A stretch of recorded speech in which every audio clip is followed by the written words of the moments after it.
I'm currently a Chief Product Officer. I love products. I love people.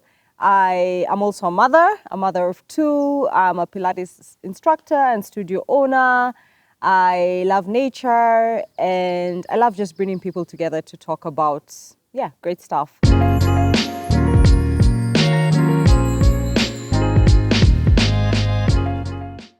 9 to 5 is this platform, a YouTube channel, where I bring experts in the different fields to come and talk about their line of work, to share stories and exchange their knowledge, which is always fun.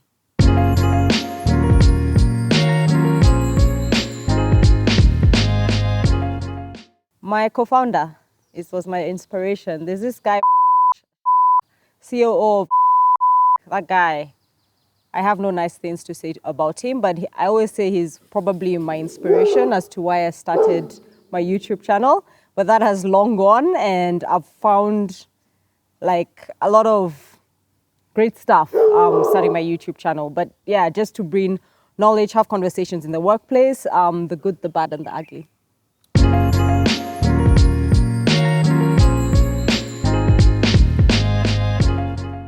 Content creation is hard. I think the first thing is just overthinking. You're always like overthinking, should I put out this content? What will people think of me? Will I be employed again? Will people be like, Wangari is just a loud mouth. She's always talking about everything. Like, that is like the many conversations that are happening in your mind. So for the first one, challenge was just overthinking. The second challenge is getting the right people to come and speak, and the right people who are comfortable sharing their stories, which is always a big challenge. Some people are not comfortable, especially like in the formal workplace. Like, they just don't want to come say their stories. They want to come and talk. They'll be like, oh, the organization will say this. I'm not allowed to do this. So that has also been quite a challenge. The third challenge is, just making sure you get it right. Like, the right thumbnail, the right content, is it catchy? But that's kind of like the journey of content creation. You learn how to get content in front of your audience that will capture people, keep them watching, give feedback, comment, share, which is always interesting to learn how to do that.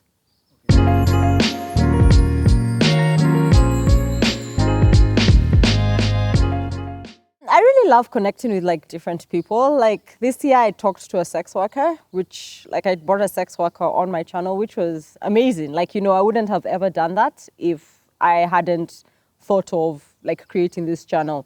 Like, the workplace has a variety of types of skills and trades, and just that learning and speaking to like different people. I really do enjoy that. I enjoy getting feedback about my content. Like when people tell me, man, your channel is fire, it's gonna be big. I really love what you're doing. That's like, that's really positive reinforcement for me. Words of affirmation is one of my love languages. So when I hear that, I really get pleased. I've also learned a lot. Like, I think I've learned, like, my communication has improved. I've gotten very comfortable in front of the camera, speaking on the camera. I've learned things around videography and photography, like things I didn't actually know in the past, that have actually helped me grow as a better person and get more skills.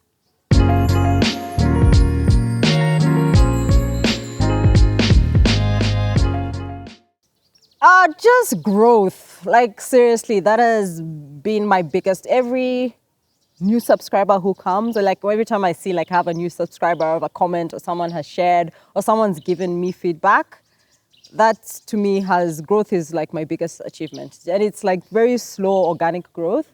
I think right now, not yet at 1,000, but I'm very close to there. And it was my goal to hit 1,000 this year. And I won't cry if I get to like 850. Like, still, that has been growth. So that growth has been very exciting for me.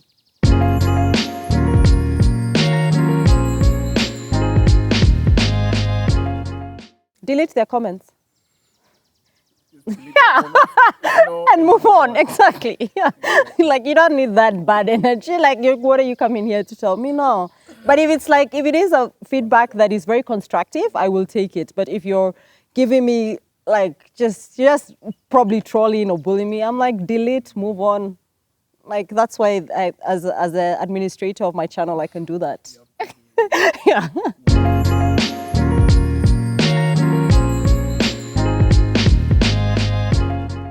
My favorite interview has to be the sex worker, Caroline. She's just an amazing person to interview. And I interview both people in the formal workspace and informal.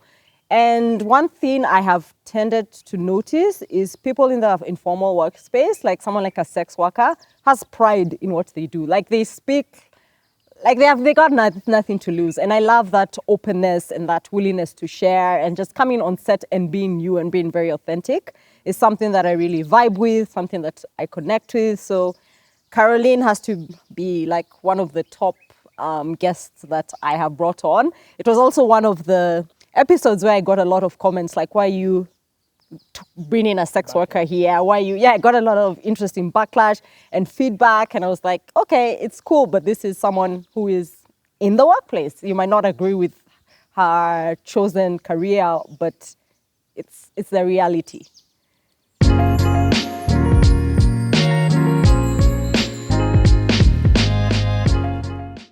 Like, never overthink it. Like, you could put out content that you think will go viral and people would say things, but to be honest, just never overthink it. Just put out your content there, and as you put it out, I know you told me one, but like consistency is also very important. Like consistency, put out really good quality content consistently, and that will lead to growth is one of my biggest lessons.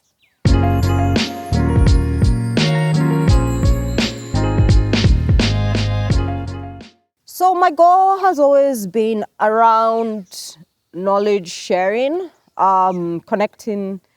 I do have a tendency to, I've realized like one of my strengths is I can bring really amazing people together, experts in a particular field.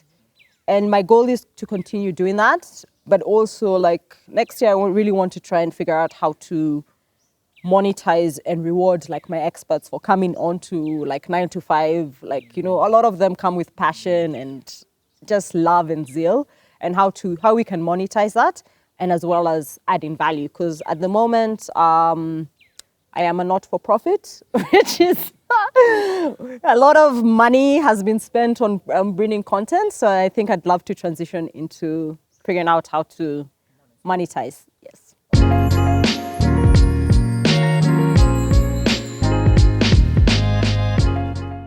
I'd want to continue creating content. I mean, I start in Kenya, but I really want to go Africa and beyond. Like, I want to bring people together who want to tell their stories, like encourage content creation in Africa, in Kenya, be a place where you can come. How do I get started? How, like, you know, just help them start that journey. Create a network, growth, love. And of course, really grounded by that love and enjoyment of what you're doing, who you're with, your audience. I wouldn't say world domination, but just something close that feels organic and loving and nice, and you're growing and learning.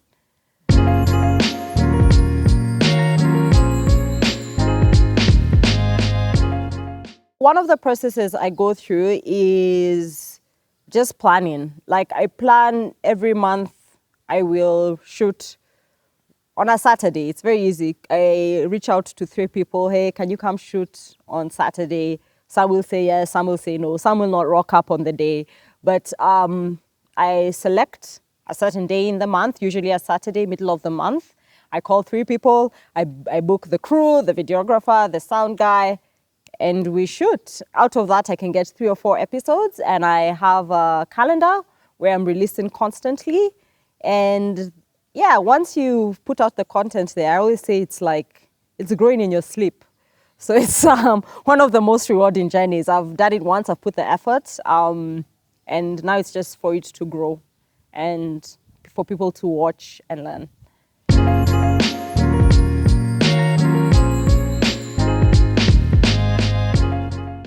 I cry sometimes. I do. Like it's like you will get disappointed. Because as I always say, 9 to 5 is not. It's not just Wangari. Like I'm always bringing guests on. Sometimes a guest will not come. Sometimes guests are running late. But yeah, just deal with that emotion. Be like, yo, I'm disappointed because I've spent money. I've made an investment in it. I've never cried, but sometimes when I am disappointed, I cry, and also just move on and then figure out like this guest didn't come, but I have these guys that I've paid money for.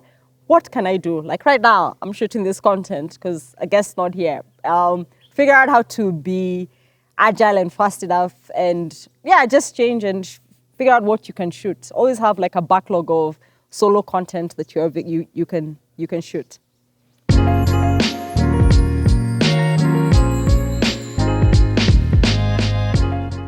First, I'd like to thank God. Then I'd like to thank my mom and my family.